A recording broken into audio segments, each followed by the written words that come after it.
2 out and backs done. Fighting a mental battle here. This is really hard.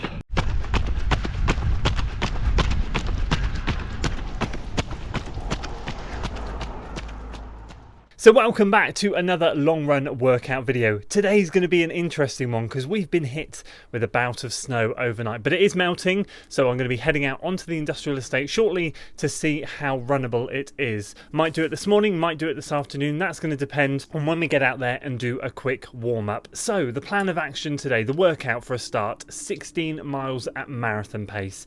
Too easy at the front, too easy at the back. So basically a 20-mile run today. Now I've done this run in the last training block for Newport with Coach Will, and I've done it the training block before when I was coaching myself. So this is the third time I'm going to do it, so I'm kind of know what's going to happen. I kind of know the suffering that happens after 10 miles, but we're just going to get it done. We're going to see how we go. Fueling today is going to be with Morton. I've had porridge for breakfast, so a normal breakfast with chocolate spread on it, and then what I'm going to be doing is taking 2 of the Ketone IQ shots in a soft flask as well. I think I mentioned this in my recent training video, so if you saw that, you'll know that I'm currently testing that as well, so I want to add that to as another fuel source for me. And I'm basically going to be trying to get 4 Morton, the bigger Morton gels on board, which are 45 grams of carbs, or 40 grams of carbs each. That's 80 grams of carbs an hour. That's what I'm going to be aiming for, so I'm going to be having one of those every half an hour. That's going to be a big step up from what I was doing last year, but I need more carbs as a bigger runner. I find towards the end of the marathon,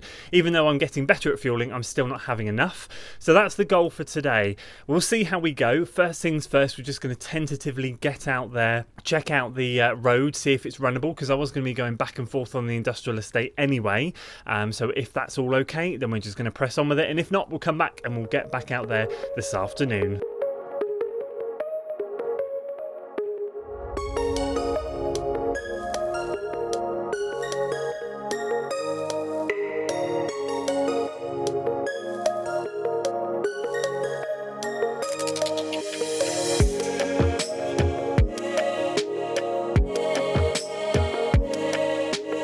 Well, we might as well do it. It's relatively clear, but there are a lot of places like here, the turning circle that I use that are a bit sketchy. Most of the estate's all right. What I've got to be careful of is the standing water. There is a lot of slush and cars. The pavements are really not safe, especially for me to do like a workout on. So I will be using the road, but just making sure cars aren't skidding anywhere. There's just a couple of boy racers up here skidding around being I'm not a car man, so apologies if you love your cars. I hate idiots that show off with their cars. So yeah, we will see how this one goes. Absolutely no pace targets. I think I'd be absolutely foolish to say I want to come and run 6 flat per mile out here. Just going to put the effort in. It's going to be slower. It's going to be 6:10s, 6:20s, that's fine. All this slush, standing water, it all adds up. So we're going to turn here, nearly 2 miles done. We'll roll into it.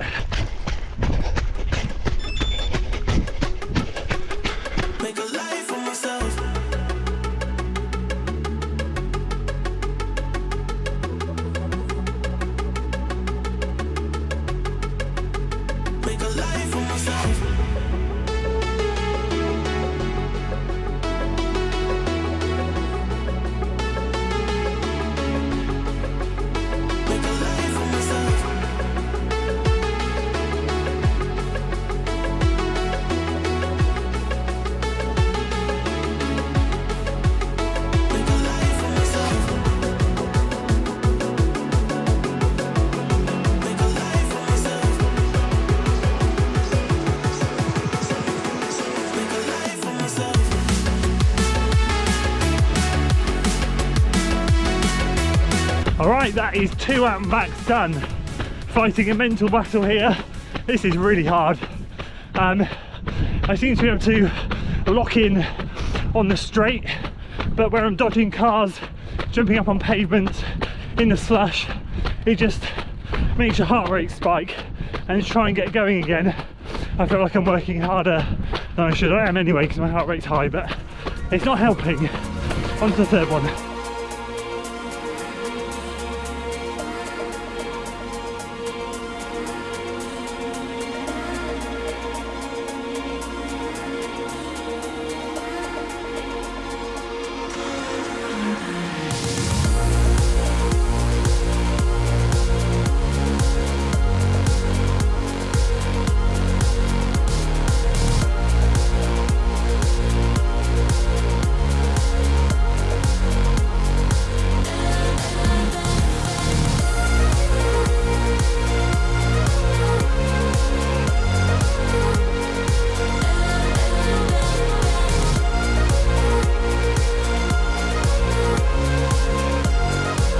Okay, just over 10 miles in, 4 out and back done, less than 6 miles to go.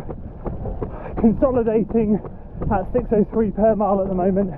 Been there for the last 5 miles, so I'm happy with that, especially in these conditions. 2 more out and backs to go. The ketones, well, I'm sure there's a placebo in there, but the second I had them, wow, my mind just went into overdrive. So focused, absolutely brilliant. So I'm due some more in about 5 minutes.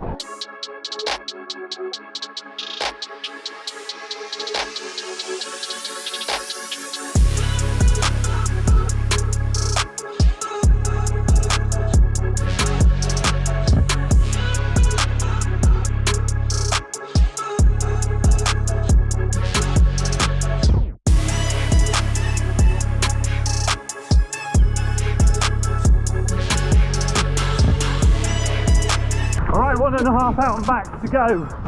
Splitting the half marathon in around 1:19:30.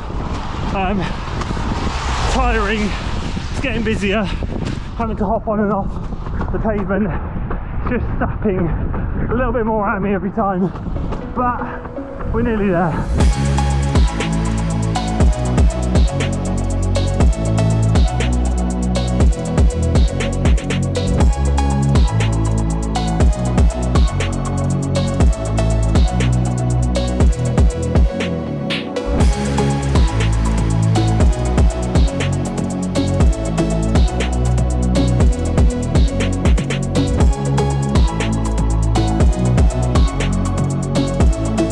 On to the last one, 15.33 miles, and not long, just over a K, and we've got this in the bag.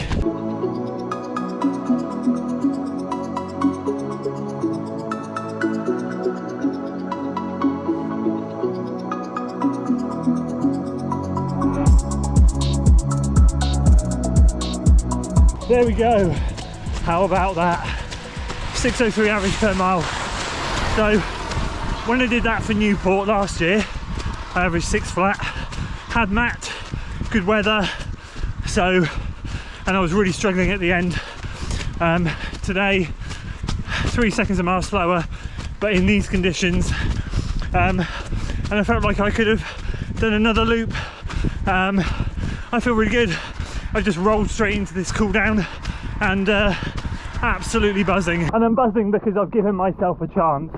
As I said, it wasn't the fastest, it certainly wasn't the lowest heart rate, but what I did notice is the heart rate has gently notched down a bit, which is pleasing. Another good sign. Most of that was in the 160s, and in previous times I've started in the 150s and finished in the 60s, but I barely saw 170 at all, which is really good. So my resting heart rate is still now sat around 42, 43 at night, so it's back down to normal, and I'm hoping with all these longer efforts the endurance is just going to come back slowly. So yeah, absolutely over the moon with that one, especially out here like this. 7 weeks to go, baby. We've given ourselves a chance. So there we go, delighted to get that one in the bag. It just gives me a chance. I think I'll put on Strava, it gives me a shot. It gives me a shot at London. Heart rate's still a little bit high, although it had come down on this run, but I have kind of come to the assumption or conclusion, I guess you could say, that the damage has been done during that virus period, especially over Barcelona half, before and afterwards. And I'm just kind of clawing back fitness. And my goal now, having banked what I've just banked, is just to get to London and just enjoy myself, be in the best shape that I can get myself in. And that 16 miles at marathon pace really put me in a good position. What was really pleasing was I felt like if I had to, I could have squeezed out one more rep. I felt really good. I rolled straight into the cool down without having to stop the watch or have a breather, which was even better. However, at night time, I did start to seize up and feel like I'd done a really good effort. So it was good to feel like at the time I could have gone on. Legs definitely felt it that evening and the next day. Couple of things I want to mention, the Vaporfly 3s and the Ketone IQ. So let's start with the Ketone IQ, because I think you guys had a couple of questions on this off the back of my last London Marathon training series video. So for this long run, I put 2 shots in a soft flask, and I had some in and around mile 6 and in and around mile 11 or 12. And I've been testing it now. It's Monday when I'm recording this end section, and I've had it for now 8 days. So I had it last Monday, Tuesday, Wednesday, Thursday, Friday, Saturday, Sunday, Monday. So 8 days now I've been taking it, and I had 2 during the run, plus the one that I've been having in the morning every day. Now I've got 24 bottles, so if I use it on my long runs, I'm going to have less than 24 days, obviously. But I'm trying to get a long duration effect of it. I don't want to just have a little bit of it. I want to try and get a good 2 or 3 weeks worth of it into my system. It's going to be about 2.5 weeks worth, to really see if I can gauge how it's working for me and if it's working for me. And what I was really pleasantly surprised at before going into this long run, I found it to be most effective when I'm getting up early for a morning run, have a shot of it and go out, because I kind of feel fueled. I feel mentally sharp, and it's a wonderful feeling not to feel sluggish going out in the mornings. That's when I find it to be most effective. Interestingly, on the morning that I did my session, which was the Wednesday morning, yes, I had my shot, but I also had a normal breakfast before. So although I felt mentally sharp, I felt as fueled as normal because I'd had normal food. So I didn't you don't notice the effects. It blends in a little bit more there. Whereas I said I found the most responsiveness from it is those early morning runs where I've got nothing in the system, have a shot, and I feel, whoa, okay, let's go for it. Very switched on, mind is racing. I feel kind of like I could take on the world. It's a very strange feeling. And that's exactly how I felt during the run. So I had a shot of it around mile 5 or 6. I was a bit mentally low at that point, and I just literally within 5 minutes, again, take into consideration, there will no doubt be placebo effects in here as well. But I had it and I was like, whoa, okay, I can do this. 60 miles a marathon pace, I can do this. And I hadn't had that mental clarity leading up to that point. And then towards the 12-mile mark, when I had the next one, I was starting to kind of wane a little bit again, feeling good still, but mentally I wasn't quite sharp. Had it and I was like, man, you've got 2 to go. Again, within 5 or 10 minutes, that kind of sensation kicked in, and I was really fighting the urge not to surge. I felt like, I mean, there's no sugar in this sort of stuff, but I felt like I wanted to push, I wanted to go. And I was really trying to hold myself back. And that was a blooming wonderful feeling in the middle of a long run. So more testing, but really promising stuff from that angle. So I then reached out to Michael, the CEO, who I liaised with in the beginning when I was talking about this. And he organised a sample pack to come out to me, of course, with no obligation. They're not sponsoring this at all.